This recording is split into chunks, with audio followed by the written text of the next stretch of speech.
Vast tapestry of human desires, the evolution of pornography takes us on a journey spanning millennia, enduring many political shifts and the ceaseless flow of human emotions.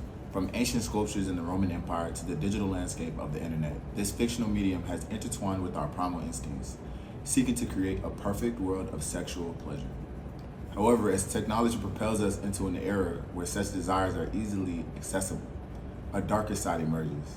Shane W. Cross, an assistant professor at the University of Nevada, defines pornography as any media that portrays sexual content and is viewed to increase sexual pleasure.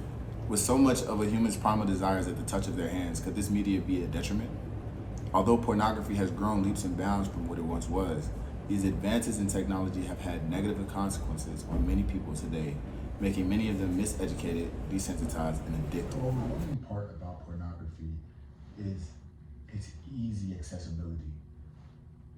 Because it's such a worldwide phenomenon, excluding countries like Korea and Russia, it's very easy for children under the age of 18 to get their hands on explicit content.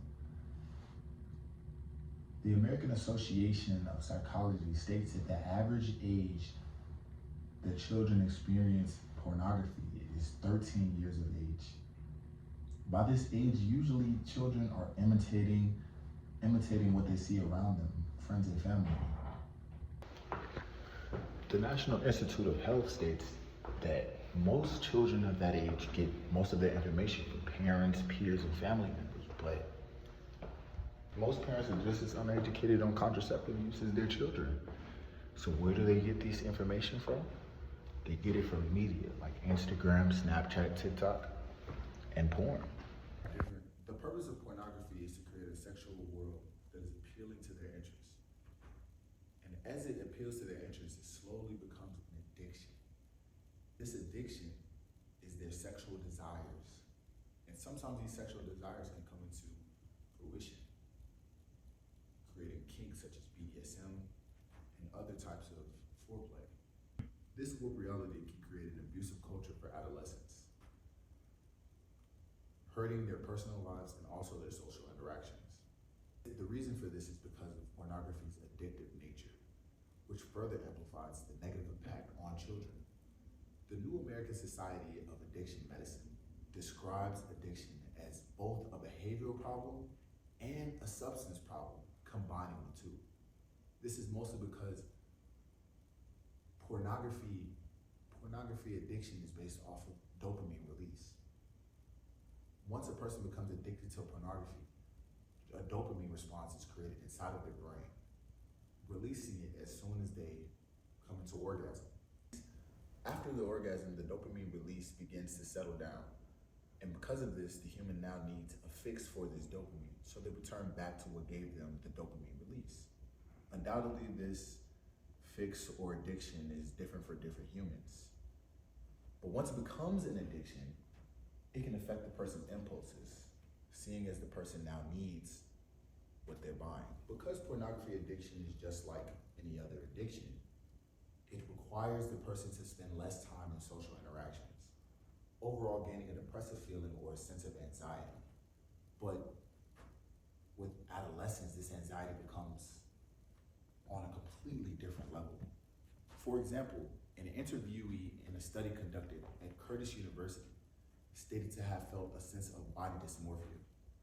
If you know this body dysmorphia, which was taught in my class earlier, it is a sense of jealousy towards another person's body or a sense of dread towards your own body. Body dysmorphia is abundant in children of this age. But adding pornography, which is a person's euphoric world or a person's perfect world, to this is a sure way to create great amounts of anxiety, not only in their sexual life, but also in their personal life. The National Institute of Health states that it informs users of what sexual partners may enjoy. Now, this is beautiful for intimate partners, seeing as they've been married for almost 30 years. A lot of times you must find different anatomy parts to find, what spices up the relationship, like my grandma. But this is not always true for people of younger generation. It can actually lead to a miseducation, not only between them and their partner, but between themselves and their mind. For example, interviewees in a study stated that their sexual arousal had decreased due to frequent pornography use, and they had less interest in partner sex, instead needing porn use to get aroused or orgasm. This overuse of pornography made their minds crazy, seeing as they found themselves aroused to the porn or the phone.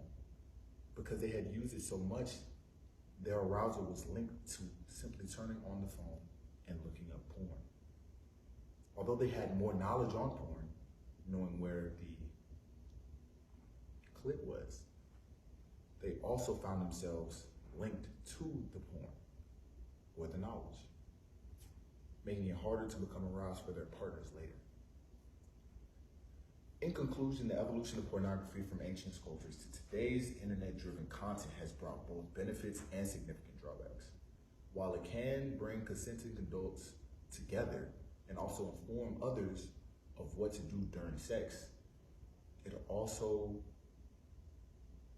detrimental to children for their unrestricted accessibility, also the desensitization of those said children, and also creating a mental illness for them.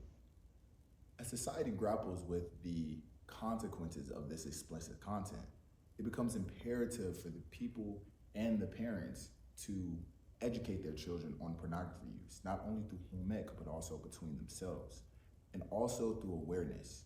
Pay attention to your child. Not every child is as happy as they seem. Stay responsible in the use of this technology. Don't just give your child PBS Kids or Coco Melon just to get them away from you, because sometimes it can lead to Pornhub. To safeguard the well-being of the younger generation. Now, come back for my TED Talk.